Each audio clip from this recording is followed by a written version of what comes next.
예, 안녕하십니까. 또 한편에 제가 최근에 번역한 책을 소개하겠습니다.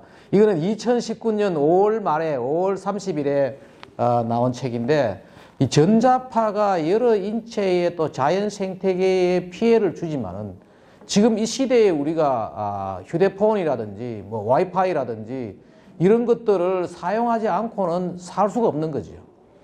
어떻게 하면은 이 전자파에 대한 피해를 최소화할 수 있느냐, 또 사전에 예방할 수 있느냐, 거기에 대한 고민을 하다가 제가 미국에서 아마존에 책을 많이 파는 그 인터넷 서점입니다. 거기에 베스트셀러에 가까운 그런 책을 한 권 찾았는데 이 책을 보니까 우리가 이 책을 보고 여기에 따라서 하면은 우리가 전자파로 인한 피해를 최소화할 수 있구나. 그래서 이걸 제가 이제 번역을 한 거예요. 앞에 있는 전자파 침묵에 보면 전자파로 인한 그 유해성, 일종의 경고성 책이라면은 이거는 바로 뭔가 하면은 전자파로 인해 가지고 생기는 환경성 질환을 우리가 어떻게 예방하느냐. 그래서 이 책의 부제는 바로 뭔가 하면은 무선통신 시대의 건강 안내서예요. 이 책에 보면은 상당히 괜찮은 게 뭔가 이 책이 괜찮은 게 간단하게 우리가 조금만 조심하면은 상당히 많은 걸 줄일 수 있다고요. 특히 이제 문제가 뭐냐면 어린이라든지 또 임산부들이 아주 조심을 해야 되고 지금 최근에 미국 같은 데서는 자폐아 출산이 급증하고 우리나라도 지금 현재 저걸 많이 합니다. 그 자연 임신이 안 되고 인공 수정을 많이 하거든요. 근데 그 중에 많은 것들이 바로 저겁니다. 이 전자파에 대한 영향이 있대요. 특히 남성들이 포켓토에다가 이 휴대폰을 그냥 넣어 다니는 거. 그런 문제들이 커가지고. 그리고 지금 미국에 그런 이야기가 나오죠. 미국에 임신을 원하는 부부의 6쌍 중에 한 쌍이 불임이다. 인도의 그 뭄바이 청년의 반이 불임이다. 그 얘기가 다 이제 이 전자파 문제고, 그리고 80년대에 미국에서 10,000명당 1명의 이 자폐아가 나왔는데 지난 2016년에는 어떻게 하면은 36명당 1명이에요. 급속히 증가하고 있네. 그게 뭐냐? 그 임산부들이 이제 와이파이에 노출되고 해가지고. 공포 조장? 아니고 이것을 보면은 특히 이제 우리가 어떻게 하면은 세 가지 우리 개인적으로 쓰는 있잖아요. 휴대폰이라든지 블루투스라든지 이런 것들을 우리가 어떻게 관리해야 되느냐.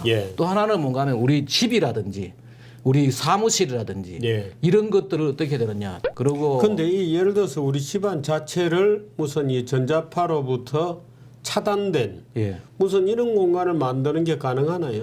그거는 가능한데 그런 거는 뭔가 하면 전자파 과민증이 걸린 사람들이고. 아니 우리 주택들 보면 막 전기줄 모든 통신회사의 뭐 회선들 완전히 그냥 거미줄처럼 싸고 있는 거 아니에요? 그게 위험하고 저도 그렇게 지난번에 한번 TV조선 시그널 프로에 내가 이제 전문가가 아무도 없으니까 가보니까 거기에 있는 분은 바로 그런 것 때문에 거의 한 사람은 그 전자파 과민증 때문에 엄청난 피해를 입고 그다음에 그 사람은 불빛도 못 보고 이런 지경이 있는 사람이 있어요. 저하고 지난번에 이 책이 나오고 나서 전자파 침묵에 보면 책이 나오고 나서 저한테 학교로 여러 사람들이 전화가 왔어요. 그 어떤 분들은 변압기 가까이에 있는 집에서 하숙을 하다가 모 대학교 대학원생이 보니까 이 전자파 과민증에 걸려가지고 어떻게 해야 되겠느냐.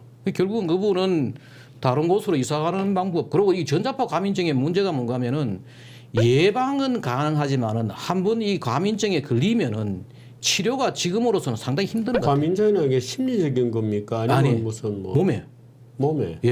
피부가 완전히 각질이 생기고 심장이 뛰고 여러 가지 이게 문제가 생기더라고요. 그래서 아마 한번 그 인과관계는 지금 어느 정도 증명된 겁니까? 그렇죠. 특히 우리 몸에 이게 신경이 전부 다 이게 전달이고 거기 칼슘이라든지 그다음에 우리 뇌에 여러 가지 유해 물질을 잘 올라가게 하고 이런 내용들이 여기 다 나옵니다. 여기서 주로 다루고 있는 게 뭐냐?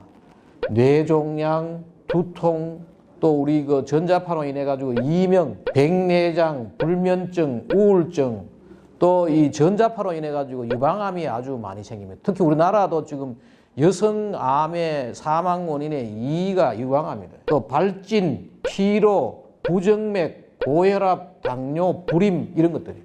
이 책은 과도한 인공전자파 노출로 여러 가지 환경성 질환에 시달리는 현대인에게 간편한 예방법과 건강한 삶을 안내한다. 일종의 이제 건강 안내서예요. 상당히 제가 볼 때는 좋은 책이고, 이 책이 캐나다에 있는 이 젊은 친구가 이거를 수많은 논문과 이런 것들을 이제 정리해가지고 썼는데, 의사들이 보는 책이 아니냐라는 생각인데 그게 아니에요. 지금 현재 우리나라의 의사들이 의학을 공부할 때는 이 전자파에 대한 그 공부를 안 한 거죠. 대부분 지금 현재 우리나라 의학에서도 지금 이걸 제대로 가르치지 않는 거죠. 왜냐하면 이것이 지금 최근 거의 한 10년 정도에 급속히 나오기 시작한 이게 무슨 통신이니까. 또 이 의사들은 뭔가 하면은 병을 치료하고 뭐 이런 거지, 실제로 이게 병에 걸리지 않고 건강하고 쾌적한 환경을 만들어주는 건 누가 하느냐? 바로 환경 전문가들이 해야 돼요. 근데 우리나라도 이게 지금 현재 이 분야에 이 환경 전문가가 전혀 없죠. 그래서 제가 지난번 그 책하고 이 책 내고 나서 여러 번 언론에 나가가지고 마치 제가 책 몇 권 번역했는데 이 전자파 전문가가 된 것처럼 언론에 나가고 이야기 됐는 거죠. 한때 거의 70년대에 담배 같은 것들이 인체에 크게 해롭지 않는 줄 알고 막 피우고 말이에요. 성면이 인체에 얼마나 해로운지 모르고 슬레이트를 만들어가지고 쓰고 하다가 환경 문제가 되고 했던 것들.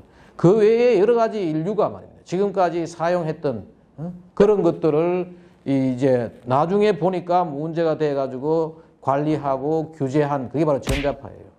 국가에서, 정부에서 생활 환경에 새롭게 나타나는 유해 물질들, 나노 물질도 그렇고, 이런 전자파 물질도 그렇고, 소음이라든지, 이것, 라돈 같은 거 비슷한 거죠. 이런 것들을 제대로 관리를 안 해서 그런데 지금 급변하는 무선 통신 시대에 건강하게 살기 위해서 어떻게 되느냐.